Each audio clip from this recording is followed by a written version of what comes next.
In July 2024, I covered the missing person case of Cassandra Durham before many of these new details were discovered. Now I'd like to update you with the information her father has provided to investigators and the true crime community. Cassandra Elizabeth Durham was born to Michael and Linda on September 19, 1967, and went by Cassie. She was raised in Lexington, Kentucky, with parents who eventually divorced. After graduating from Henry Clay High School, she moved with her father, Michael, and his new girlfriend, Jerry, to Baltimore, Maryland. Once there, Michael opened a sports clothing store in a mall on the Bay. Cassie was described as a very caring and kind individual who sometimes hung out with a bad crowd. In college, instead of going to class, she spent a lot of time at a local pool hall, drinking, and eventually dropped out of school.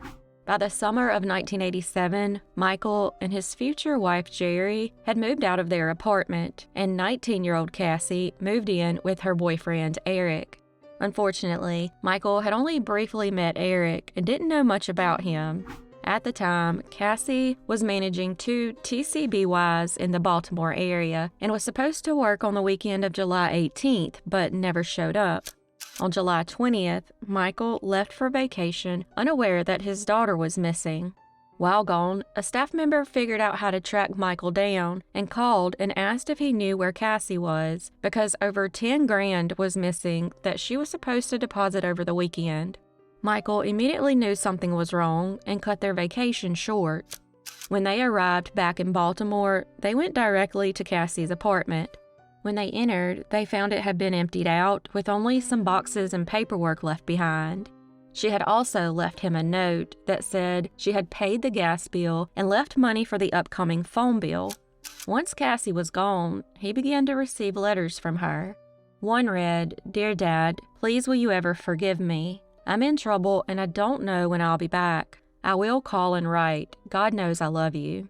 Cassie's mother, Linda, received a FedEx package from Cassie, which contained somewhere close to $2,000 and a letter. The letter read, "Dear Mom, this is all I have left. If you all can pay it, I swear to God I'll pay you back as soon as I can. Plus, I'll owe you my life, which I already do, Mom. I can't come home yet, probably not for a while. I definitely have to straighten my head out. I'll be home as soon as I can. I just need some time. Love you, Cassie." Cassie seemed to be asking them to repay the rest of the money she had stolen and that she would make good on it. Meanwhile, Cassie and Eric had showed up at his grandparents' home in Roscommon, Michigan. Cassie had worked for her father's business up until months before she began working for TCBY and had access to money, but according to him, she never stole. This fact led him to suspect that Eric had convinced her to steal the money for some reason. Knowing she was in a bit of trouble with the law, Michael decided not to go looking for her and had this to say: "I didn't report her missing because she left of her own volition. And 2, I assumed the police at least wanted to talk to her, but I had some friends who were in the police department. They said it's not a missing person when somebody almost 20 years old drives away with their boyfriend." After arriving in Michigan, she called her dad to let him know she left town and was okay. Sadly, this was the last time he would ever speak to her again. She said she was with Eric and they were visiting his grandparents and said she was okay but didn't want anybody looking for her. After not hearing from her for a while, he called the number on his caller ID that she called from, but there was no answer. About a year later, Michael got a strange message on his answering machine that he believed was Cassie, telling him that she was okay and to leave it alone. In the background was a Phil Collins song called "Separate Lives," which some believe was coming from a jukebox or TV. He called the phone number on his caller ID, and it came back to a pizza joint in Harrisville, Pennsylvania. Desperate to find her, he drove to the pizza place and spoke with the people there, but they weren't able to provide any useful information because the phone there was a public phone that was frequently used by patrons. They had no cameras and no one recalled seeing her. The final letter she sent read, "Dear Dad, I don't know what to say or where to begin. First of all, I'm sorry I haven't called. I can't. I'm afraid to. And I don't really know what to say. I don't really have an explanation for what I did. I just did it. Sure, there are a few non-substantial reasons, but clearly none worthy of doing such a thing. The way I see it, it's too late now. I can't turn myself in. I just can't. If I get caught, I'll have to face up to it. If I had the money, I'd give it back, but I don't. So that's that. Mom said if I came home that she'd pay it, but I can't come home even if this gets cleared up. At least not yet, of course. I'll be home when things are cleared and I get myself straightened out. Dad, I'm sorry. I swear to God, I hope I haven't embarrassed you and Jerry. I would die if I thought I had. I love you, Dad. Don't ever forget it, ever. Another letter to her father read, Someday, I don't know when this will all be over and seem like a bad dream. Dad, there is one thing I ask. Please, I'm begging you. Don't say anything about Eric. He's my only chance, and if it gets mentioned, I will never come home. I love him. Don't try to find me, please. It will only make things worse. I'll call you very soon. I'm doing fine, okay? As time went on, her disappearance was never brought to the attention of authorities until 2019, when a friend of Michael's saw on the news that a Jane Doe that he felt fit Cassie's description was discovered in Michigan. Michael contacted Michigan authorities and explained the situation to them. He was asked to submit a DNA test, but it wasn't a match. Only then was an official missing person report filed, and an investigation began. Surprisingly, they were able to track Eric down, who was now living in Pennsylvania. He told them that they had left Maryland in her green 1980 Honda Civic station wagon, and while on the way to his grandparents', the car broke down in or around Detroit. They abandoned the car and bought an early 70s Oldsmobile Cutlass. They then visited his grandmother in the Detroit area and his grandfather in the Roscommon area. He said they both returned to Baltimore and that he and Cassie lived together on and off at his apartment after they returned. He said they had a final argument after a couple of weeks, and Cassie drove off in a tan Ford Escort that he believed she had borrowed from someone. When Eric was questioned further, he was asked if that was the last time he had contact with her. He replied that he had moved to Pennsylvania, and Cassie later called him on the phone. When asked how she got his phone number, considering he had moved states, he replied that she got it from a friend they called Stoney. Rumor has it that she may have started using cocaine. So did she take the money to buy cocaine? Did she owe someone in Baltimore? Or did he owe someone money? But if they were on a drug bender, it doesn't make sense for her to send her mother $2,000 unless they were selling drugs at that point. After speaking with Eric, the detective said he did not consider him a suspect. He also stated that they have no evidence of foul play and that Eric has been very cooperative thus far. According to online records, Eric's criminal record consists of a robbery back in the 1980s and no violent crimes. Cassie stood 5 foot 5 inches, had brown hair and blue eyes, and had tattoos on her hip and thigh area of her boyfriend's initials EB and Greek letters assumed to be of her college sorority, but those initials are unknown. Unfortunately, there are very few details in her case after allegedly parting ways with Eric. Anyone with information regarding Cassie's disappearance is asked to call Detective Brett Nichols at 988-422-5103 or submit an anonymous online tip to the FBI. Sadly, as of September 2024, she has never been found, and this case remains unsolved.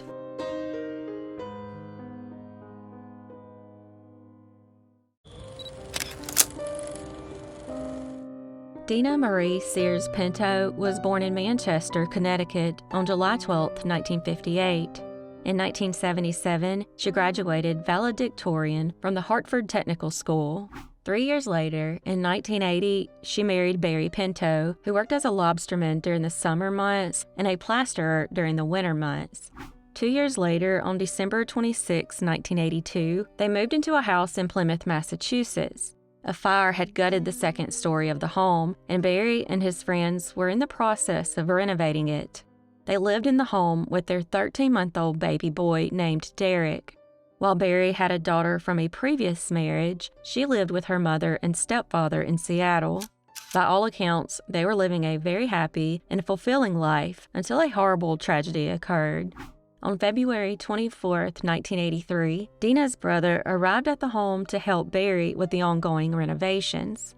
The door was locked and no one answered, so he grabbed the hidden key and let himself in. A family friend named David Ricardo also showed up around this time to pick up a battery for his boat. Together, they searched the home and shockingly found Dena and Barry shot to death. Dena was lying on the couch in night clothes, face up, with a blanket over her face, while Barry was on the floor. Thankfully, 1-year-old Derek was unharmed, so they grabbed him, fled to a nearby store, and called the police. Investigators theorized, since there was no sign of a struggle, that whoever murdered them either had a key or was let inside. An autopsy determined that the murders occurred sometime between 8 and 9 p.m. In total, Dena was shot 3 times and Barry twice at point-blank range. 25 caliber cartridges were found in the basement that matched the cartridges found near the victims' bodies. It didn't appear to be a robbery gone wrong because both victims were still wearing their jewelry. A search of the home only uncovered a small amount of cocaine, but no murder weapon. An anonymous tip came in that pointed investigators in the direction of the nearby boat ramp on the waterfront, but a search turned up nothing. Rumors spread around town that their murders were over drugs, but there has never been an official statement released to back this up. In April 2019, a homeowner less than a quarter of a mile from Barry and Dena's home unearthed a firearm, but it wasn't the murder weapon because not only was the caliber wrong, but it was also not manufactured until 1993. There have been a few interviews over the years, but nothing has led to a suspect or even a person of interest, and as of September 2024, this case remains unsolved.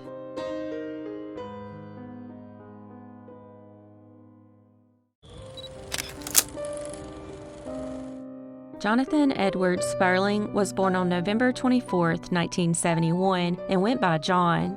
In 2011, 29-year-old John was a divorced father living in a home that he was working on renovating near Harrisburg, Missouri. He worked as a draftsman for a construction company and was described as a very kind and generous individual. He was also a talented musician and had played the guitar and bass in several local bands. 4 years earlier, in 2007, he converted to Christianity and became an active member of the Evangelical Free Church in Columbia, Missouri. Unfortunately, a horrible tragedy occurred, and he never got the chance to finish his home renovations. On Tuesday, August 16, 2011, at 8:15 p.m., John's father, Harold Spurling, went to check on him after he received a call about him not showing up for work. When he opened the door to his home, he shockingly found John's body. His cause of death was 2 gunshot wounds from a 9mm. His time of death was estimated to have been on the evening of August 15th, the night before. Robbery was ruled out because nothing was missing and there was no sign of forced entry. The last time John's father saw him was around 1:30 p.m., about 3 or 4 hours before he was murdered. Investigators began going door to door in the area and learned that at least 3 people had seen a blue Pontiac between 4:30 and 5 p.m. on the day of the murder. They then questioned John's ex-wife, and she said her estranged husband, Zachary Jefferson, had been extremely jealous of John and controlling and possessive of her. Plus, he owned a 2008 blue Pontiac Grand Prix. A female friend of Zach's told investigators that he believed his estranged wife and John was still seeing each other behind his back. She also said he created a fake Facebook account under the name Josh Duncan in order to get more information about them. However, during an interview with him on August 23, 2011, he denied being concerned about his wife having an affair with her ex and said that on the day of the murder, he was having his car repaired in Columbia, Missouri. In January of 2013, a newly elected sheriff was sworn in by the name of Mike Neal, and he vowed to find John's killer. On June 26, they found another witness who had communicated with Zach the day after the murder. She said that he offered to let her use his Pontiac, and when she looked at it, she noticed it had been cleaned and detailed since she had seen it the day before. He then strangely asked her to hide the car behind his home. He also expressed concern about being questioned by law enforcement and about his DNA being found at the crime scene. The now ex-wife was then brought in for another interview, and she told investigators that 13 days before John was murdered, she began talking to a man on Facebook named Josh Duncan. They communicated back and forth for the next few days, and he began asking her questions about her relationship with both John and Zach, and she unfortunately provided some personal details. That's when investigators broke the news to her that Duncan was really Zach. After her interview, they brought Zach back in and asked him once again about his whereabouts on August 15th, and this time he told a different story. He never mentioned the repair work and said he was helping a friend move. He was also asked about the Duncan account and, at first, denied it. After being told that they had two different witness statements about the Facebook account, he finally admitted it was his and that he had created it to question his ex-wife. Over a year later, in 2014, 35-year-old Zach was brought in for an interview and subsequently arrested and charged with John's murder. However, 2 years later, in July 2016, the charges were strangely dropped. It's unclear why that happened, but some believe it's due to a lack of physical evidence. Sadly, as of September 2024, Zach has not been recharged, and this case remains unsolved.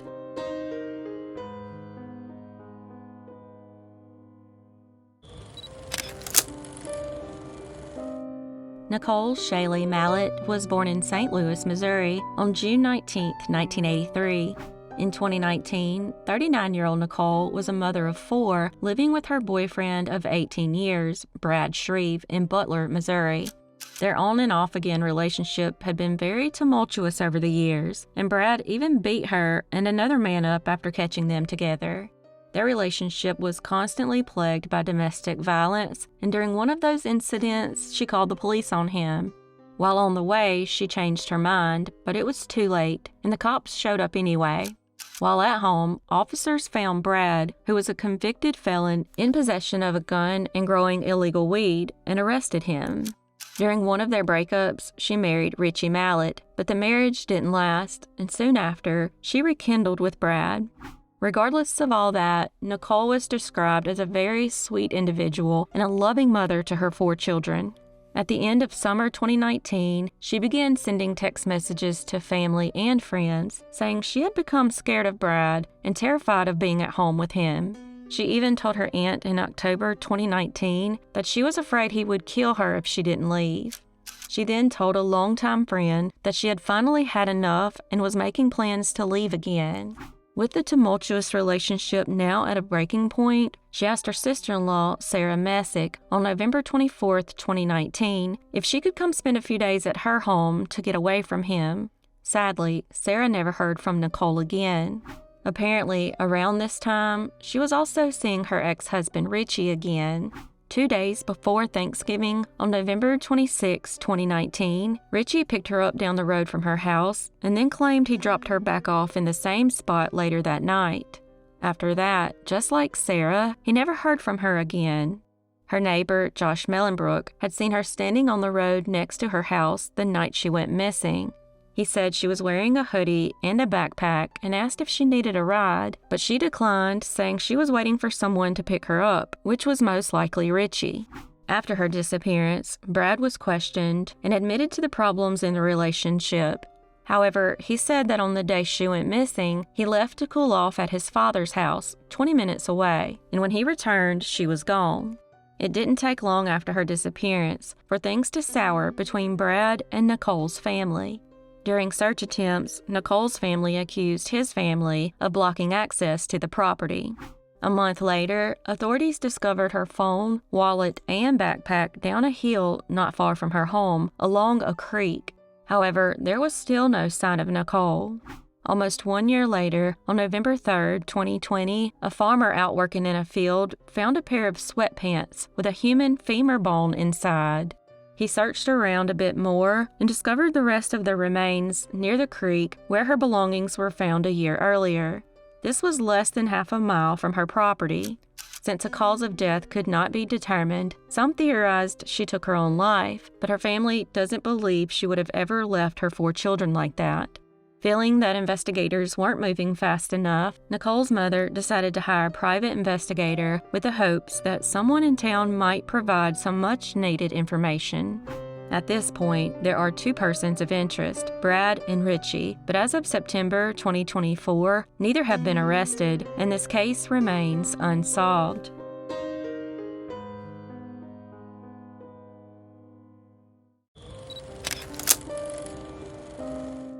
Salvador Esparza III was born in Pasadena, California, to parents Salvador II and Coral on November 11, 2011. He had multiple nicknames such as Chiquita, Baby Chavita, and Chavita, and was described as a very friendly child who never met a stranger. In 2016, 4-year-old Salvador was living in Altadena, California, with his mother, Coral. The home was a horrible place for Salvador due to all the drugs in the home. His father wasn't happy and was fighting to get full custody, but settled on joint custody after he discovered that the court-appointed mediator said he would sound like a jealous boyfriend for wanting that. During the 4th of July holiday, Salvador was with his father but returned to Carol on July 6. When she picked him up, she said she was taking him to her mother's home, but instead she went to her boyfriend's home. At 10:40 p.m. that night, someone approached the home and opened fire.